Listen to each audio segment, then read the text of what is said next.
kaum sufi. Kadang-kadang, sering juga mereka ini tertipu. Yang pertama, ada orang yang tertipu oleh pakaian, ucapan, sikap, gaya sufi. Ada orang yang hanya niru bajunya, menggunakan istilah-istilah dan perilaku lahirnya sufi, terus merasa aku sudah sufi, tanpa mau lelah untuk mujahadah, riyadhah atau tazkiyatun nafs. Pokoknya kamu pakai sorban, pakai baju putih, nggawa tasbih kemana-mana, subhanallah, subhanallah, subhanallah. Terus kamu merasa wis sufi. Kalau diajak ngobrol, pokoknya kalimatnya kalimat-kalimat sufistik semua. Subhanallah, astagfirullah. Nah, itu. Dan kamu merasa sudah sufi dengan itu. Atau bajunya saja, pakai baju putih-putih, pakai baju, dan kamu merasa tinggi dengan itu. Atau sufi itu bajunya yang jelek-jelek, yang agak terus kamu juga pakai baju itu. Hanya dengan itu tidak cukup kamu jadi sufi. Tapi kalau kamu merasa jadi sufi hanya dengan itu, tanpa mujahadah, tanpa riyadhah, tanpa tazkiyatun nafs, ya kamu sebenarnya sedang tertipu. Hanya casingnya saja. Kamu hanya niru pakaiannya, niru mungkin jenggot kamu panjangkan, rambutnya mbok semir putih dan gaya syekh, terus tasbihnya besar. Kalau ke masjid duduk paling depan, kayaknya wiritani setengah jam dewe. Tapi hanya acting biar dianggap sufi, maka kalian sedang tertipu. Ya. Tapi saya aslinya memang gitu kok Pak, ndak acting ya. Kalau ndak acting ya ndak apa-apa, ndak usah baper. Ya kan? Loh, kalau kamu baper itu menunjukkan kamu acting sebenarnya. Jadi ada kelompok yang tertipu oleh casingnya. Ada yang lebih parah. Jenis kedua, ada kelompok yang menggunakan identitas kesufiannya untuk memperoleh harta yang haram, harta yang syubhat, sekerat uang, sekeping cinta, berebut pengaruh, saling bersaing mendengki antar kelompok. Ada itu berarti bukan semua. Siapa yang tertipu ini? Dengan identitas kesufiannya dia menyandarkan hidup.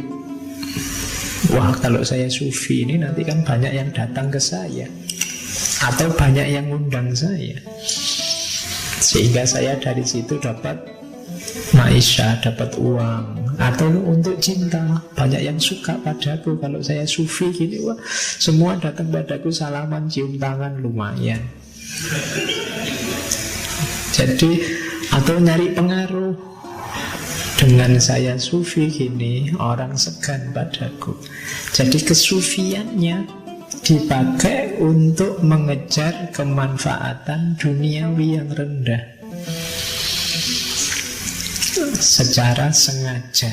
Itu juga sumbernya penyakit. Ada yang lebih halus, jenis ketiga. Ini kebalikannya yang pertama, tapi sama-sama tertipu. Yang ketiga ini kelompok yang mengaku berjiwa sufi tanpa atribut-atribut kumal kesufian, menggunakan istilah-istilah dan perilaku populer kaum sufi. Tapi sebenarnya mereka juga tertipu. Kalau bahasanya Ghazali, terjemahan letternya kayak orang yang sok sufi. Saya ini biasa-biasa gini lah, jangan salah, sufi ini. Nah, kelihatannya saja tidak pernah kopian, tidak pernah sufi ini. Nah, itu kelompok ketiga, tertipu. Ya kayak gini ini, sufi kota, sufi modern, sufi kontemporer. Jadi tidak kayak dulu. Kalau dulu kan pakai baju robek-robek, enggak. Sekarang sufi itu di kafe-kafe. Nah itu bukan masalah di kafenya, bukan masalah itunya, tapi masalah ngaku-ngakumu sufi itu loh yang masalah.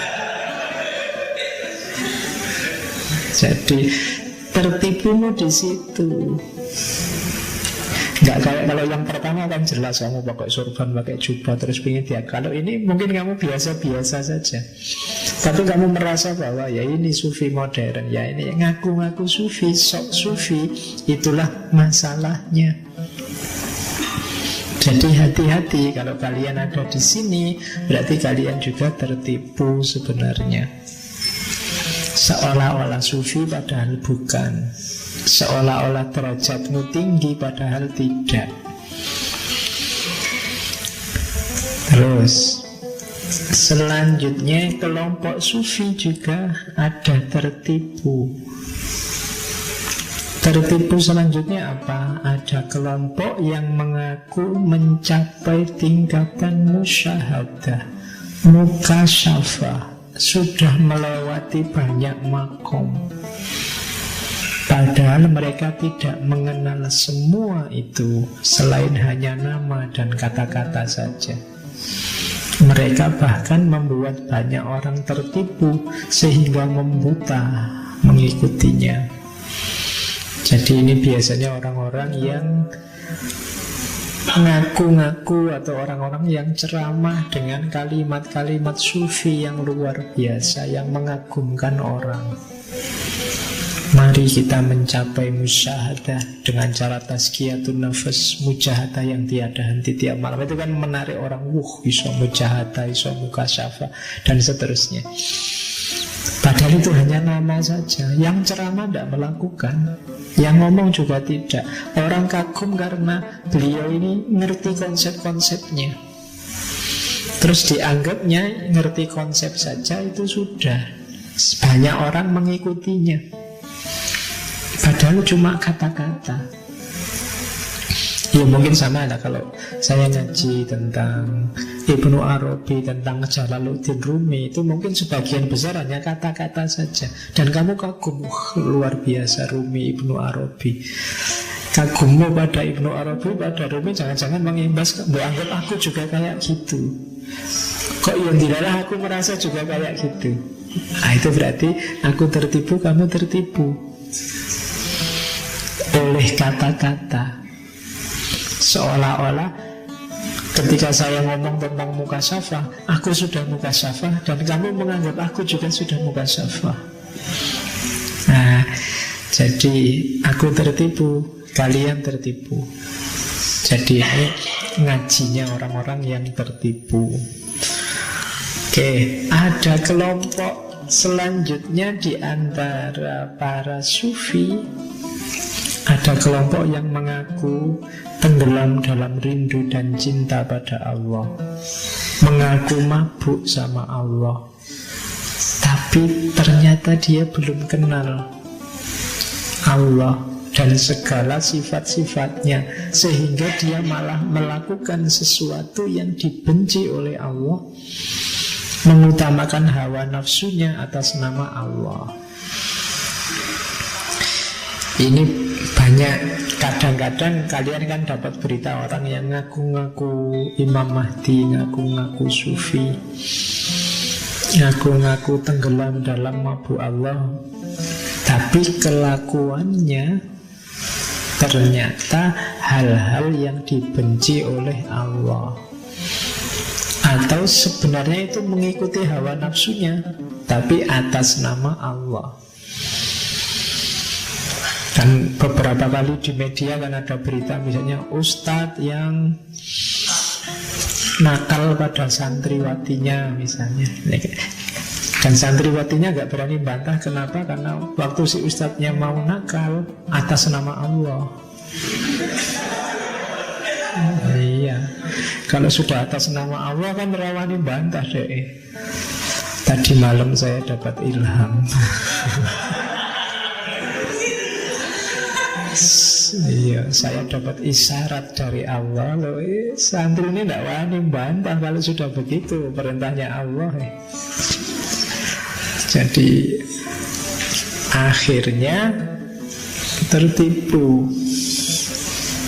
Semuanya tertipu. Begitupun si ustadz masih merasa dirinya mulia.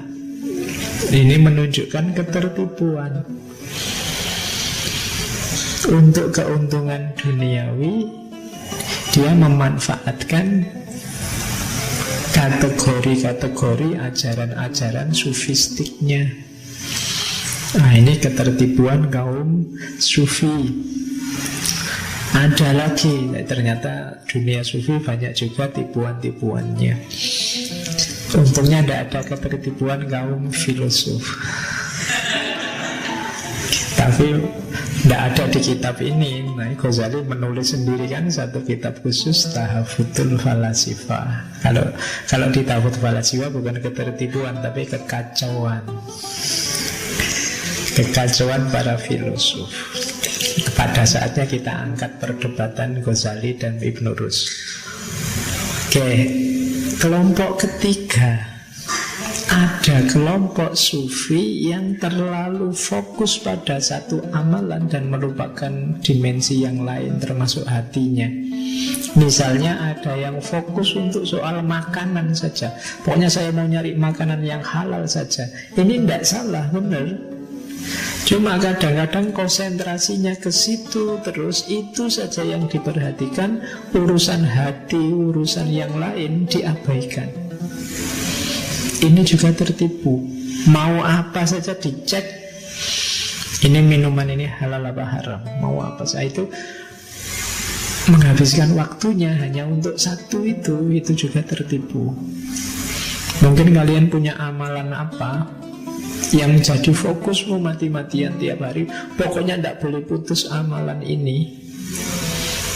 Kadang-kadang kalian tertipunya di situ. Kadang-kadang sholatnya kelewatan, bolong, tidak apa-apa, tapi amalan ini jangan bolong. Nah, itu namanya tertipu.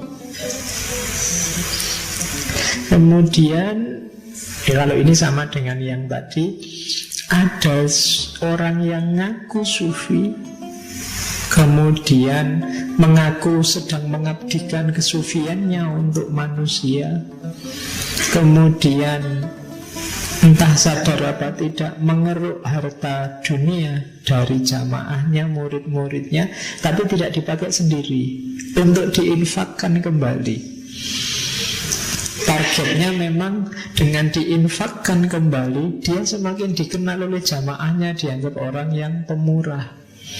Tapi harta ini sebelumnya sebenarnya ya diambil dari jamaahnya. Nah, ini juga termasuk yang tertipu. Ini sindiran pada yang ayo nyumbang, ayo ngumpul uang, ayo nyumpulin. Ini kan tidak dipakai sendiri, tapi dipakai untuk jamaah yang butuh yang lain. Tapi ini begitu salah niat, jadinya tertipu. Kenapa? Sebenarnya tujuannya untuk kebesaran nama si orang yang ngaku sufi ini. Nah, itu ketertipuan selanjutnya dari kaum sufi ini. Terus ada lagi sufi yang dekat dengan penguasa, kemudian mengeruk mencari penghasilan, mencari sumber dana dari penguasa, tidak peduli sumbernya dari mana.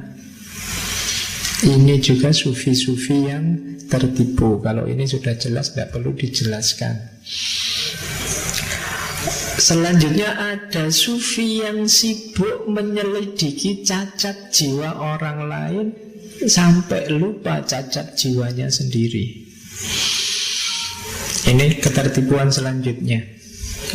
Sufi yang bapak ini sering ngomong jelek ya, bapak ini batinnya tidak bersih, suka mengeluh setiap hari, meneliti cacatnya orang lain. Tidak apa-apa. Memang di antara tugasnya seorang guru dalam sufi itu meneliti cacat jiwanya orang lain. Tapi jangan lupa cacat jiwamu sendiri.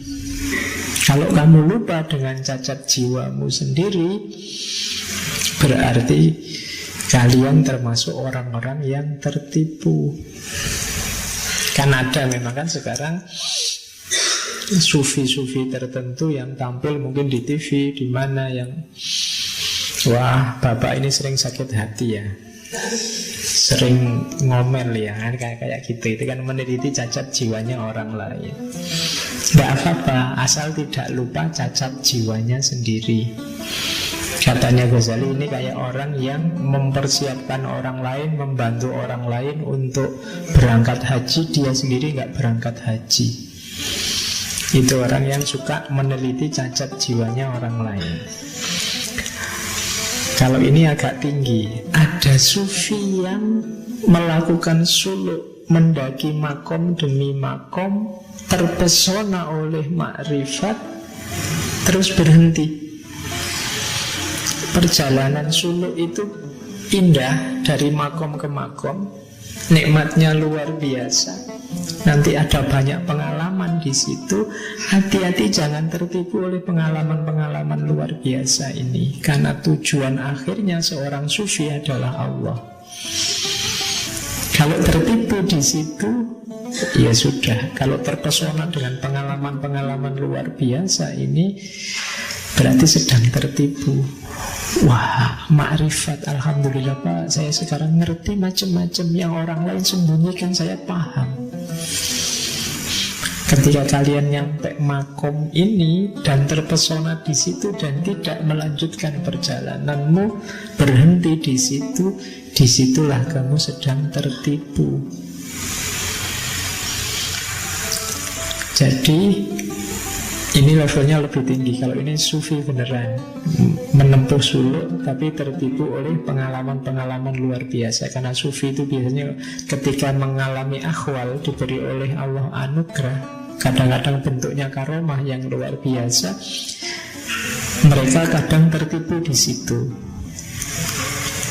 Ada lagi yang terakhir, ini juga kelompok salik. Ini lebih bagus dari sebelumnya, tapi juga tertipu.